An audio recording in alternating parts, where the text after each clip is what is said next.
Bienvenida a Nutrición Imperfecta, el podcast de Marta Mármol. Un lugar para aprender a cuidarte y a dejar de ver la nutrición como un laberinto sin salida de dietas y restricciones. Es hora de empezar a ver la alimentación como un autocuidado y mejorar la relación que tienes con la comida.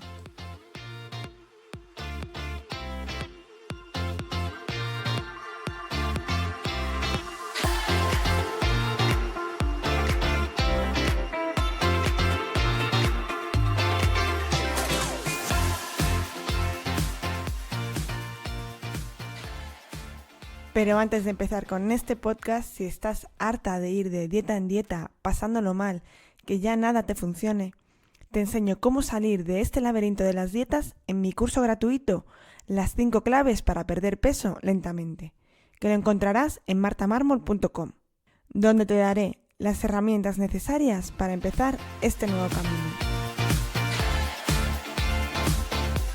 Bienvenida a un nuevo episodio de Nutrición Imperfecta. Yo soy Marta Mármol y en el episodio de hoy quiero hablarte de los errores que yo cometí en mi proceso de pérdida de peso. Pero antes de esto quiero recordarte que sigue activo durante esta semana el 20% de descuento en las suscripciones, tanto en la suscripción anual básica en la que tienes acceso tanto a los cursos, a las recetas, a las planificaciones, como a aquellas suscripciones en las que tienes también consultas individuales conmigo. Así que si uno de tus objetivos es mejorar la alimentación, pero además a través de un buen cambio de hábitos, aprendiendo lo que haces, pues no lo dudes y apúntate en esta semana y aprovecha el 20% de descuento. Y dicho esto, vamos a empezar con esos errores que yo cometí y que no quiero que tú cometas. Sí que es verdad que al final todos aprendemos de nuestros errores, es la mejor manera de aprender. Y por mucho que yo te lo cuente, pues seguramente hasta que tú no lo cometas y hasta que tú no aprendas de ti mismo, no lo cambies. Pero sí que es cierto que a lo mejor te ayudo a detectar algunas cosas que tú piensas que están hechas correctamente y que a lo mejor pues se pueden mejorar un poquito. Esto también lo hago para que te des cuenta que yo que me dedico a esto, que aparentemente sé bastante sobre esto, también he tenido un proceso, también me he equivocado muchas veces y he cometido errores que, como verás ahora, parecen algunos muy básicos, por lo menos para mí me parecen cosas que son basiquísimas y que yo en su momento pues no sabía. Por eso también, como siempre te digo, no esperes a hacerlo perfecto y empieza a hacer las cosas. Solo cuando empieces y estés en el camino de hacer las cosas es cuando te vas a empezar a dar cuenta de pequeños detalles o pequeñas cositas que puedes ir cambiando y que hasta que no te has puesto a hacerlo no te has dado cuenta. Dicho todo esto y con esta gran introducción, empezamos con mi primer gran error. De este error ya os hablé en el segundo episodio de este podcast en el que os contaba un poquito mi caso, pero este error engloba pequeños errores que vamos a ir viendo. El primero era que empecé a fijarme en la alimentación, a comer más sano o como yo creía que era más sano, simplemente con el objetivo de perder peso.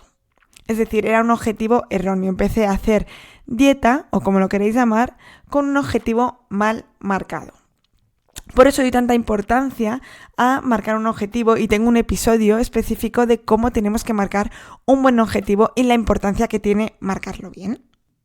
Con mis pacientes en consulta, una de las primeras cosas que hacemos es marcar bien un objetivo. Y cuando lo tengamos bien marcado, incluso a veces hay que marcar varios, uno a largo plazo y otros más a corto plazo, empezamos a ver los pasitos que vamos a ir dando.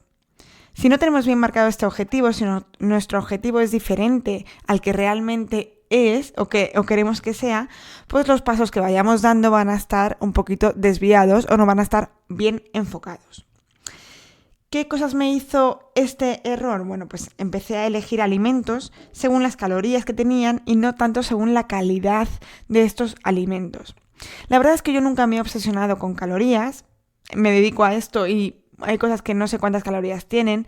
Obviamente sé decirte si es muy calórico o poco calórico, pero no sé decirte una cuantía en calorías más o menos porque yo no me he fijado mucho.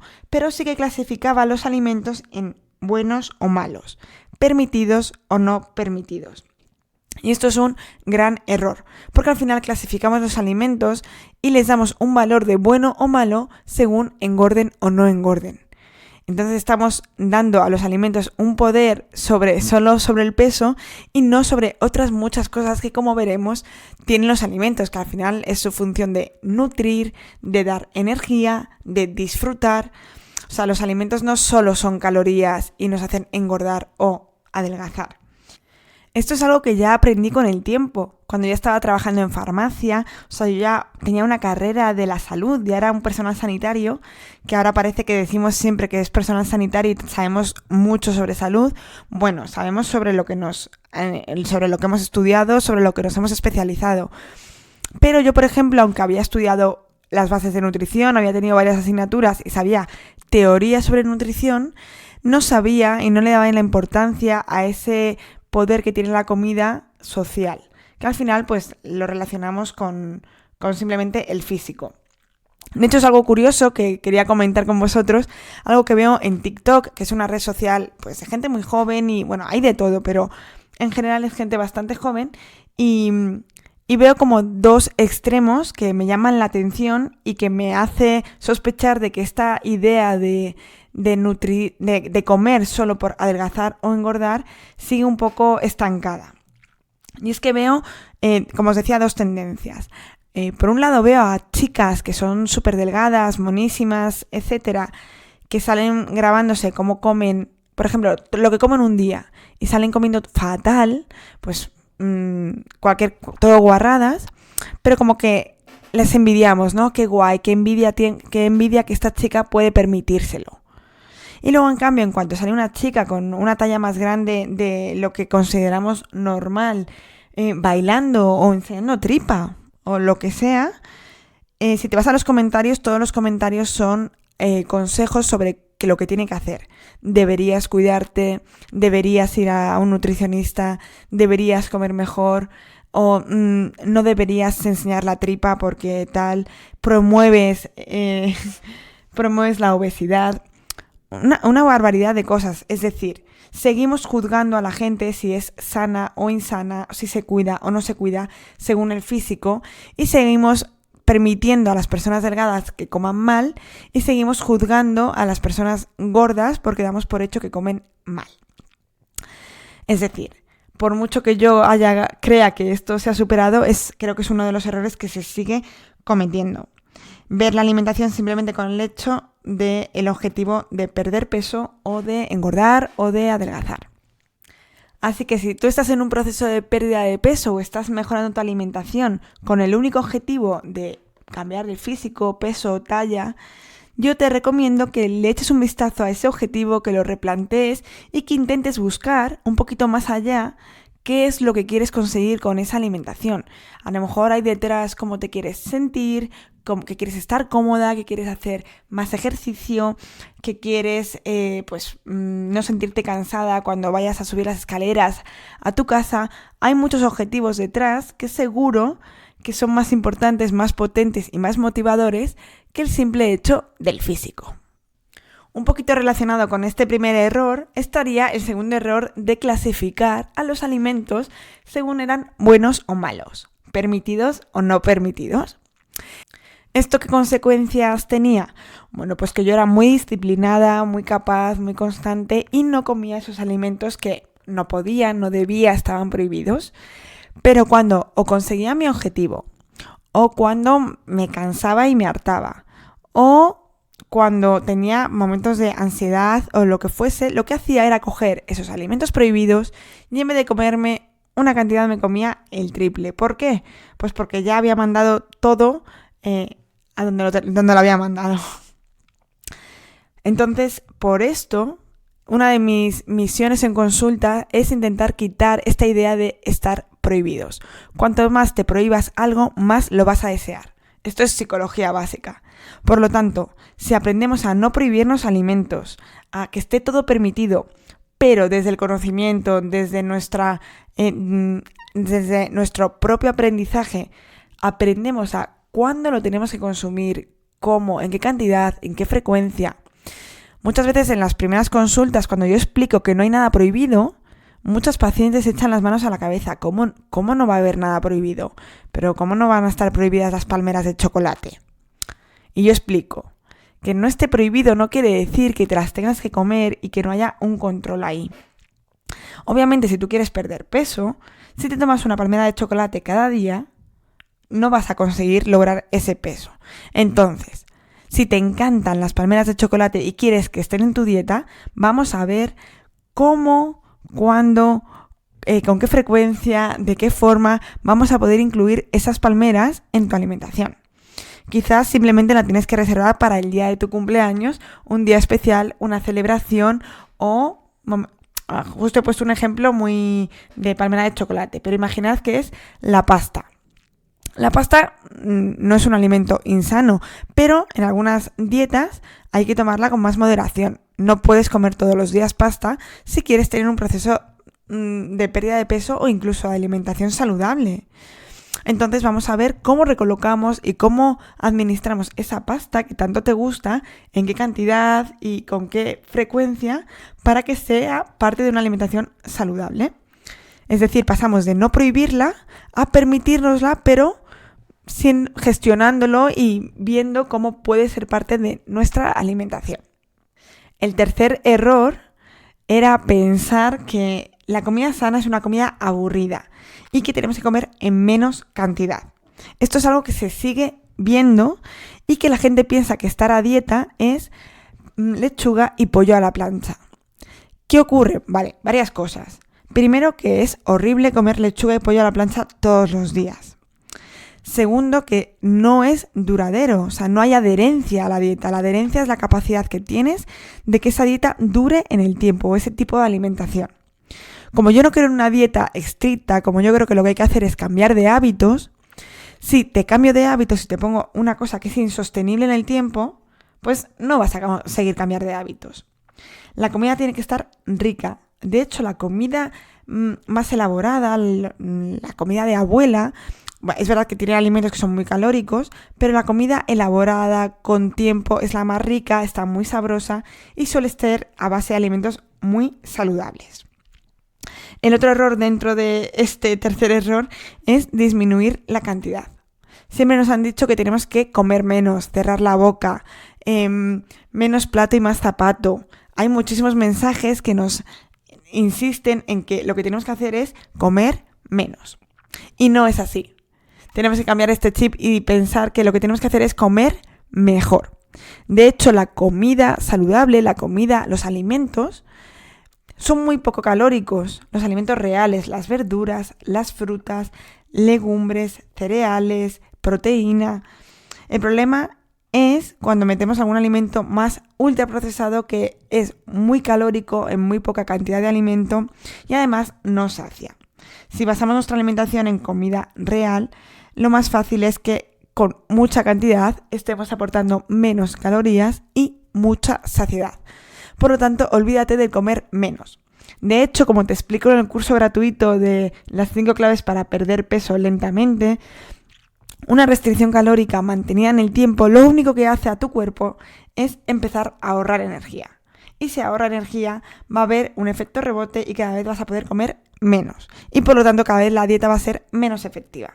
Por lo tanto, comer en una cantidad adecuada y empezar a cocinar y hacerte platos ricos y sabrosos fue mi forma de salir de este segundo error. De hecho, tal fue así. A mí me encantaba cocinar. Mi madre cocina muy bien, que para mí fue fácil. Y con todo esto hice un gran recetario que comparto en la suscripción de martamarmol.com, que tienes muchísimas recetas súper sencillas, muy ricas, sabrosas y que muchas veces a mí me han dicho, ¿pero eso es de dieta? Pues sí, no es de dieta, pero es de una alimentación saludable perfectamente y olvídate de la lechuga y del pollo a la plancha, que es bastante aburrido. Mi cuarto error, y este seguro que lo has cometido, es el de empezar a comprar algunos alimentos pensando que eran más sanos y no lo eran. Lo que yo llamo los lobos con piel de cordero, que tenéis un episodio específico de estos tipos de productos. ¿A qué me refiero con los lobos con piel de cordero? Esos alimentos que aparentemente son sanos, pero que no lo son. Porque como siempre explico, Yo, cuando me tomo un donut, sé perfectamente que el donut no es sano. Y me lo puedo tomar porque me dé la gana, porque me guste, por lo que sea. Y ahí no está el problema. El problema está en cuando yo me compro unas galletas pensando que son sanas, unas galletas de avena, pensando que son sanas y son igual de perjudiciales que el donut o que cualquier otro bollo ultraprocesado. ¿Por qué? Porque primero yo me estoy tomando las galletas pensando que son sanas, quizás me tomo más cantidad, quizás me las tomo todas las mañanas para desayunar, cosa que seguramente no haga con un donut. Por eso los lobos con piel de cordero son uno de los grandes problemas o de los grandes errores que vamos a ir detectando con el tiempo y que vas a poder ir mejorando. Para eso te recomiendo que te escuches el episodio de Lobos con piel de cordero, que no sé qué número es, creo que el 4, te lo dejaré en las notas del programa para que lo escuches si no lo has hecho ya. ¿Qué lobos con piel de cordero tomaba yo? Bueno, sin duda, el primero era cereales Special K. Yo tomaba cereales pensando que eran sanos, que eran de dieta, porque además así te los venden, pero además que la cantidad que podía tomar eran poquísimos. Entonces, primero, no disfrutaba y segundo, no me saciaban nada. Al final, a mitad de mañana tenía siempre hambre y yo me sentía mal conmigo misma por tener hambre. Y es que al final, para mí no eran nada saciantes. El segundo lobo con piel de cordero que yo tomaba mucho era los lácteos desnatados. Para quitar calorías y porque siempre me habían dicho que en una dieta tenía que tomar lácteos, tanto leche desnatada, yogures desnatados, quesos frescos desnatados. Bueno, como siempre os he explicado, la grasa de los lácteos es una grasa saludable. Por una parte, porque es una grasa saciante y al final en una pérdida de peso, una de las cosas que queremos conseguir es estar saciados para no tener hambre más que nada, porque con hambre comemos y si queremos disminuir la cantidad de comida que tomamos o no tener hambre a todas horas para no picar sobre todo, pues tomar alimentos saciantes es fundamental. Entonces los lácteos, si son semidesnatados, la leche o enteros, son mejores que los desnatados. Yo, por ejemplo, me tomaba un yogur a mitad de mañana o a mitad de tarde y ese yogur no me conseguía quitar el hambre.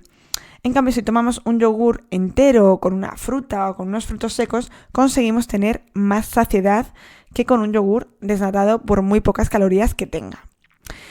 Otro lobo con piel de cordero muy relacionado con esto es el queso tipo Filadelfia, el queso de untar light.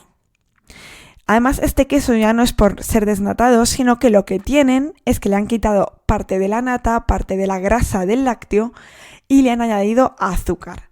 O sea que a lo mejor calóricamente es menor, pero tienes más ganas de comer y te sacia menos. Por lo tanto, era mi segundo lobo con piel de cordero, o mi tercero. Voy por el tercero ya. Y el cuarto, y no me voy a enrollar en esto porque tenéis un episodio para esto, era palitos de cangrejo, por ejemplo, o proteínas de mala calidad. Los tomaba pensando pues que eran más saludables y no me daba cuenta de que las calorías no eran importantes, sino que era la calidad. Y por supuesto aquí no meto todos esos alimentos que quité de mi dieta pensando que no eran sanos, cuando en realidad sí que lo eran. Mi quinto error fue elegir un tipo de ejercicio físico inadecuado. Yo siempre he hecho deporte, a veces más, a veces menos, pero la verdad es que me motivaba y iba motivada al gimnasio simplemente por el hecho de mejorar mi físico y conseguir adelgazar cuando fuese al nutricionista o a donde fuese a pesarme o incluso en casa. Siempre he hecho ejercicio de cardio, llevada por el falso mito este que te dice que para quemar más grasa lo que hay que hacer es matarse a cardio. ¿Con cardio a qué me refiero? Pues a estos ejercicios que son para aumentar el ritmo cardíaco. Pues la elíptica, correr en la cinta, caminar, spinning. Pues yo pensaba que tenía que hacer esto y lo que hacía era ir al gimnasio con mi música y ponerme tanto en la cinta como en la bici a matarme en la elíptica. Y alguna vez iba a clases, pero pocas. Y aunque es verdad que el cardio es necesario y es adecuado y te va a dar una forma física, es importantísimo y fundamental que hagamos ejercicio de fuerza. ¿Cuál es el ejercicio de fuerza? Pues en aquel en el que vas ejercitando un poco los músculos, ¿vale? Pero ¿Qué pasa? Que a las mujeres siempre nos han dicho que nos vamos a poner pues tremendas, que vamos a ensanchar un montón, que vamos a generar músculo. Bueno, ojalá fuese tan sencillo, pero no es tan sencillo. ¿Qué podemos hacer? Pues por ejemplo sentadillas, incluso levantar pesas, abdominales, flexiones. Cuando yo empecé a hacer este ejercicio, me fue mejor, pero no físicamente, sino metabólicamente, porque yo tengo, como os conté en el segundo episodio, tengo síndrome de ovario poliquístico, y una de las cosas que mejora es el ejercicio de fuerza, y yo no lo sabía. Y yo no lo sabía después de haber pasado por muchísimos médicos, y yo, repito, era farmacéutica, o sea que a lo mejor tenía la capacidad de saberlo, pero no fue el tiempo y aprender y leer y seguir investigando lo que me hizo darme cuenta de esto. Así que si estás escuchando este episodio y solo haces cardio, ponte a hacer fuerza. Haz sentadillas en tu casa, flexiones, no pasa nada. De hecho, si eso te cuesta mucho, puedes mirar en internet que hay un montón de ideas en el que pues hay progresiones, por ejemplo, de flexiones. Si tú no puedes hacer una flexión, puedes hacerlo apoyada en la pared. Pero bueno, este no es mi campo, simplemente os cuento que hay muchísimas progresiones y que no tenemos por qué empezar levantando pesas directamente en el gimnasio. Y por último ya, mi sexto error, que yo creo que engloba todos los anteriores, es creer en un método. Creer que existía un método X que con una ecuación y siguiendo determinados pasos yo iba a conseguir mi objetivo, pero yo pepito y menganito, es decir, un método general. Con el tiempo me he dado cuenta que esto no es así, o sea, no existe una forma para todos. De hecho, yo con cada uno de mis pacientes que tengo uso una forma distinta. Y mi error fue no recurrir a un profesional concreto que escuchase mi situación personal en ese momento, mis habilidades, pues cómo se me daba la cocina, qué tiempo tenía, qué precio tenía para gastar en alimentación, si iba al gimnasio, si no, si tenía ansiedad, si tenía problemas en mi casa, si tenía alguna patología, que yo, por ejemplo, tengo síndrome de ovario poliquístico, pero hay otras personas que tienen una enfermedad inflamatoria, otros autoinmune. Cada uno tiene una cosa y unas características que van a hacer que su siguiente paso o su pauta sea completamente distinta. Y que hay algunas personas pues que les faltan unas herramientas u otras. Entonces mi gran fallo fue pensar que yo iba a encontrar un método que me solucionase. Y por supuesto no, porque ninguno se adaptaba exactamente a lo que yo buscaba. Entonces, cuando yo acudí a un profesional, le conté toda mi situación y me di cuenta que esta persona me ayudó y me encontró las herramientas que me faltaban, me potenció mis puntos fuertes, me dio herramientas para mis puntos más débiles. Ahí fue cuando pude despegar y aprendí tanto que decidí meterme a estudiar nutrición y ayudar a otras personas como hago en la actualidad. Por eso soy tan pesada con las dietas milagros, soy tan pesada con los métodos generales, porque yo también he caído en ese error. Yo también escuchaba a gente por redes sociales y pensaba, ¿qué hará? Yo también quiero que me haga eso a mí. ¿Cómo lo harán? Y no, con el tiempo he descubierto que no, que todo es marketing y que en realidad al final es tener una consulta con una persona y que te sepan dar en los puntos clave y que la clave está en escuchar. Así que si te has sentido identificada con alguno de estos errores, intenta mejorarlos un poquito. Investiga en cada uno de ellos. Puedes escribirme si quieres. Y por supuesto, aunque ya lo he dicho, lo vuelvo a repetir, no esperes a hacerlo perfecto, empieza a hacerlo ya. Porque como has podido comprobar, hacerlo imperfecto a mí me ha hecho llegar a hacerlo cada vez mejor. Que no quiere decir que lo haga perfecto, ni creo que lo haga perfecto nunca, porque me he dado cuenta que mi objetivo no es hacerlo perfecto. Espero que hayas aprendido algo y como siempre te pido, si crees que es interesante o que a alguien le puede interesar, comparte este podcast para que podamos llegar a más gente. Te espero en el siguiente episodio aquí, en Nutrición Imperfecta.